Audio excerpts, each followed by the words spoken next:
guys, may adlaw. So for today's video, ako nang i-share ang usa sa chatong holes from the second live selling ni Cebu Kay Stuffs.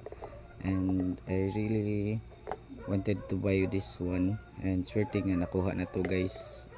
And this figure is called Ratfink. Character gani si Ratfink is character ni siya made by an American famous kini siyang artist nga si Ed Ruth. So famous po si Ratfink guys nga designer toy. So kini siya nga figure is a from Funko Pop, not Funko Pop, just Funko Waki Wobblers nga bubble heads. And na-release ni siya pag 2021 guys. And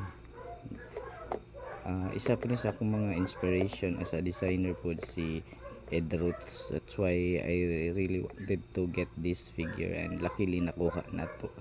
And part sa din siya sa atong collection guys, or personal collection.